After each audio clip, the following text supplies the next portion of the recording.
มีเต้าซี่ติดตู้อยู่นานแล้วทำอะไรกินดีล่ะเราอะเอาเบาๆง่ายๆดีไหม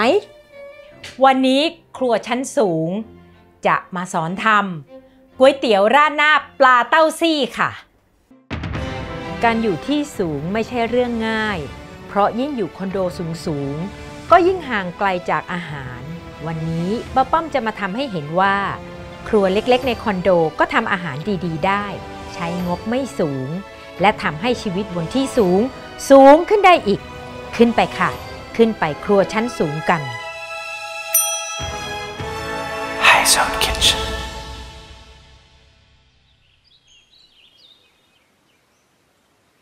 สำหรับคนที่ไม่คุ้นเคยกับเครื่องปรุงในการทำอาหารนะคะอาจจะสงสัยว่าเต้าซี่คืออะไรเต้าซี่ก็คือถั่วดำที่คนจีนเอาไปหมักกับเกลือก็เหมือนการถนอมอาหารของคนไทยหรือคนทุกๆชาติล่ะค่ะผลผลิตถั่วดำเยอะก็ไม่รู้จะทำยังไงหมักเกลือไว้ก่อนเพราะมันจะไม่เน่าไม่เสียเขาหมักจนกระทั่งเต้าซี่เค็มจัดเลยค่ะเมื่อเอามาใช้ป้าป้อมเลยจะต้องเอาไปล้างก่อนนะคะ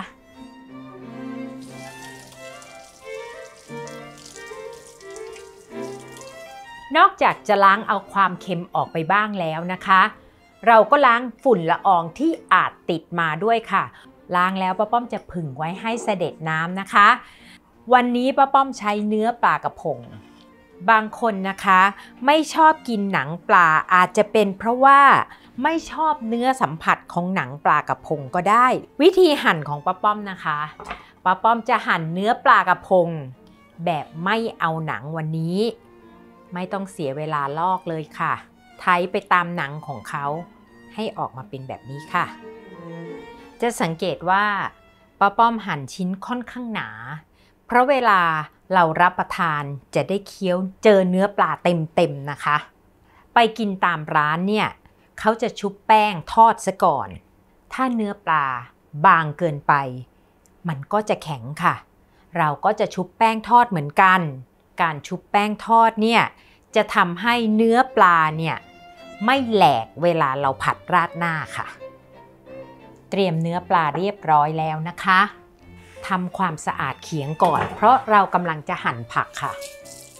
ก่อนที่เราจะลงมือหั่นผักนะคะป้าป้อมจะเตรียมตั้งน้ำมันไว้สำหรับทอดปลาก่อนค่ะคราวนี้เราจะมาเตรียมผักที่จะใส่ในราดหน้าปลาเต้าซี่กันนะคะอย่างแรกเลยให้ความหอมหวานก็คือหัวหอมใหญ่ปอกเปลือกและล้าง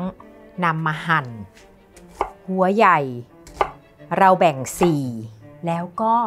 หั่น3ค่ะเห็นไหมคะมันจะกลายออกมาเป็นสี่เหลี่ยมชิ้นประมาณนี้ค่ะนอกจากหอมใหญ่นะคะเราก็จะใช้พริกหวาน3สีค่ะจริงๆพริกหวาน3สีเนี่ยอร่อยทั้ง3สีแหละแถมสีสันสวยงามด้วยแต่ถ้าใครไม่สะดวกใช้สีเขียวอย่างเดียวก็ได้ค่ะสีเขียวเป็นพริกหวานที่ราคาถูกที่สุดในบรรดา3สีนี้นะคะเราผ่าเอาเม็ดออกเอาก้านออกซะจากนั้นนะคะเมื่อเอาเม็ดเอาไส้ออกแล้วป้าป้อมก็จะหั่นให้เป็นชิ้นสี่เหลี่ยมเหมือนกับหอมใหญ่เลยค่ะผักสำหรับราดหน้าปลาเต้าซี่มีแค่นี้ค่ะทุกคนอาจจะสงสัยว่าทำไมราดหน้าทั่วไปเป็นคะน้าอันนี้ไม่เหมือนกันอันนี้ป้าป้อมก็เอาสูตรมาจากร้านอาหารจีนที่เขาผัดขายเหมือนกันค่ะการใช้เต้าซี่ก็มีความต่างแล้วจำให้ดีนะคะเต้าซี่กับเต้าเจี้ยวไม่เหมือนกันค่ะเต้าซี่ทำจากถั่วดำส่วนเต้าเจี้ยวทำจากถั่วเหลืองค่ะเมื่อผักเสร็จแล้วเรามาดูซิว่าน้ำมันที่เราตั้งไว้เนี่ยร้อนพอหรือยังวิธีทดสอบของป้าป้อมนะง่ายนิดเดียวป้าป้อมจับแป้งนิดนึงเนี่ยค่ะแล้วสะบัดลงไปเห็นไหมคะเขาจะเกิดฟองว่ามีความร้อนแล้วการทอดปลาของป้าป้อมไม่ได้จะทอดให้มันสุกแข็งหรือกรอบป้าป้อมจะทอดเพียงให้ปลาทรงรูป เนื่องจากปลาเนี่ยเป็นเนื้อสัตว์ที่แหลกค่อนข้างง่ายถ้าเราเอาไปผัดนะคะการทอดปลาของป้าป้อมก็เพียงแค่คลุกกับแป้งสาลีอเนกประสงค์แห้งๆนี่เลยค่ะแล้วเอาลงไปทอดป้าป้อมก็เตรียมตัวเหมือนของทอดทั่วไปนี่แหละค่ะใช้กระชอนและรองด้วยกระดาษซับน้ำมันนะคะวิธีคลุกแป้งง่ายที่สุดของป้าป้อมนะคะป้าป้อมก็จะเอาแป้งสาลีนี่แหละใส่ถุงหย่อนเนื้อปลาลงไปป้าป้อมต้องการลมถึงใช้ถุงใหญ่นะคะเห็นไหมคะการรวบแบบนี้เราได้ลมแล้วป้าป้อมก็จะเขย่า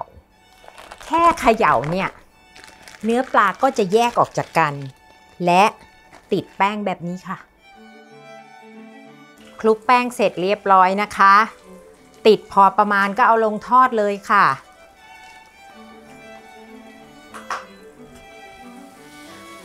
ป้าป้อมจะทอดแค่เศษแป้งมีสีเหลืองเล็กน้อยเท่านั้นนะคะเพราะว่าป้าป้อมอยากให้คงความเป็นปลาอยู่ป้าป้อมไม่ชอบแป้งกรอบค่ะใส่น้ำมันลงไปในกระทะที่ร้อนจัดนะคะเราเอาเต้าซี่ที่ล้างแล้วเสด็จน้ำแล้วนะคะมาทุบมันแตกไม่ง่ายหรอกค่ะเพราะเขาดองไว้จนเหนียวเลยและด้วยความที่เขาเป็นถั่วดำป้าป้อมจะสับอีกนิดหน่อยแล้วป้าป้อมใช้ปริมาณเพียงแค่นี้ค่ะทำไมใช้น้อยล่ะคะ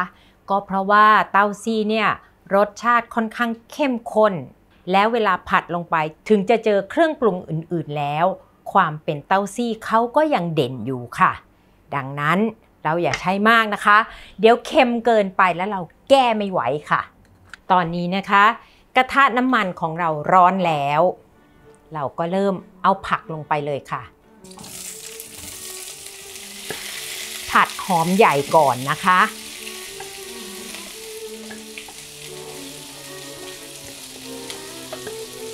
หอมใหญ่เริ่มจะสุกแล้วนะคะเราถึงจะใส่กระเทียมลงไป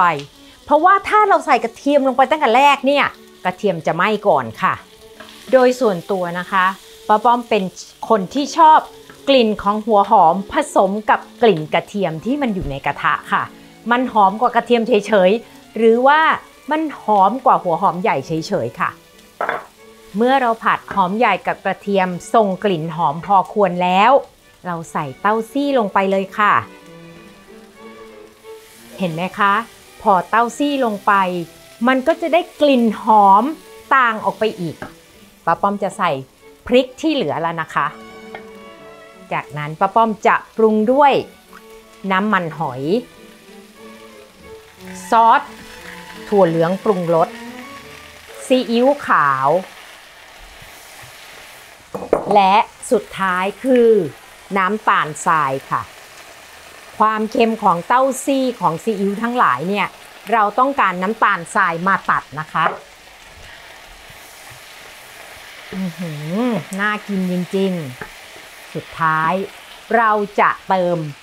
น้ำซุปหรือน้ำสต๊อกลงไปค่ะน้ำสต๊อกนี่หาได้ง่ายๆนะคะไม่ต้องต้มเองหรอกเดี๋ยวนี้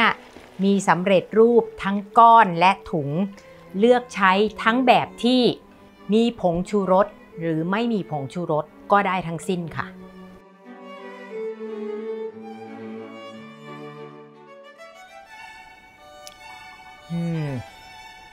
ป้าป้อมชิมดูแล้วนะคะโดยรวมถ้าเราจะกินกับเส้นและปลาป้าป้อมขอเติมซีอิ๊วขาวหน่อยนึงเดี๋ยวนี้นะคะป้าป้อมอยู่คอนโดยิ่งสะดวกขึ้นเพราะว่าซอสปรุงรสต่างๆไม่ว่าจะเป็นซีอิ๊วขาวซอสถั่วเหลืองปรุงรสมีขวดเล็กหมดแล้วการอยู่คอนโดป้าป้อมแนะนำนะคะให้เลือกซื้อซอสขวดเล็กถ้าเป็นไปได้มันจะใช้พอเหมาะกับจำนวนของคนในครอบครัวเช่น 1-2 คนถ้าขวดใหญ่เหรอคะนานค่ะกว่าจะหมดซอสเปลี่ยนสีได้เปลี่ยนสภาพได้นะคะดังนั้นป้าป้อมแนะนำเลยค่ะให้ใช้ซอสปรุงรสทั้งหลายที่เป็นขวดเล็กจะเก็บในหรือนอกตู้เย็นสะดวกสำหรับคนอยู่คอนโดทั้งสิ้นค่ะเมื่อปรุงรสได้ตามต้องการแล้วนะคะป้าป้อมรอให้เดือดอีกครั้งระหว่างนี้เราต้องการให้ราดหน้าของเรามีน้ำที่ข้น จำได้ไหมคะว่าป้าป้อมเคยสอนว่าการใส่แป้งในก๋วยเตี๋ยวราดหน้าหรือใดๆก็ตามถ้าใส่แป้งข้าวโพดอย่างเดียวเขาจะคืนตัวเป็นวุ้นเป็นก้อนแต่ถ้าใส่แป้งมันอย่างเดียวเขาจะคืนตัวเป็นน้ำใสๆดังนั้นป้าป้อมก็เลยตักใส่อย่างละเท่าๆกันค่ะและเวลาจะละลายน้ำนะคะค่อยๆใส่น้ำค่ะพอที่จะละลายแป้งได้แบบนี้ค่ะค่อยๆใส่แป้งลงไปนะคะแล้วมือหนึ่งก็คนด้วยเพราะถ้าไม่คนเนี่ยแป้งจะลงไปจับเป็นก้อนในน้ำซอสเดือดๆของเราใส่บ้างหยุดบ้างดูว่าเราพอใจกับมันหรือยังเห็นไหมคะสวยงามมากเลยข้นตามที่ต้องการใครอยากได้ข้นอีกก็เติมแป้งได้นะคะสุดท้ายใส่ปลาที่เราทอดไว้ลงไปค่ะโรยพริกไทยแล้วคนเบาๆมือนะคะเราระวังทุกทางไม่ให้เนื้อปลาแตกโหน่ากินจริงๆเลยค่ะเคล็ดลับสุดท้ายที่ป้าป้อมได้จากพ่อครัวคนจีนนะคะก่อนจะเอาขึ้นให้ราดน้ำมันลงไปสักประมาณ1 ช้อนค่ะราดหน้าของเราจะเป็นเงาสวยแค่นี้ปิดไฟจบค่ะสำหรับน้ำซุปราดหน้าปลาเต้าซี่เห็นไหมคะเนื้อปลายังเป็นชิ้นผักสีสันสวยงามมากแล้วอีกนิดเดียวคือเราจะคั่วเส้นและจัดจานรับประทานได้เลยค่ะ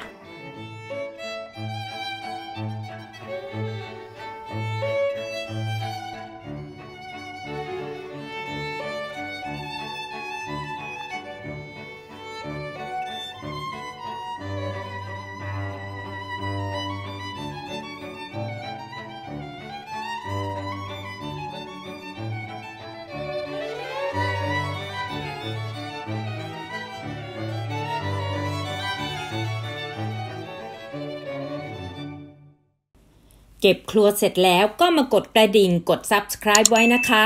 เพราะว่าครัวชั้นสูงยังมีอีกหลายเมนู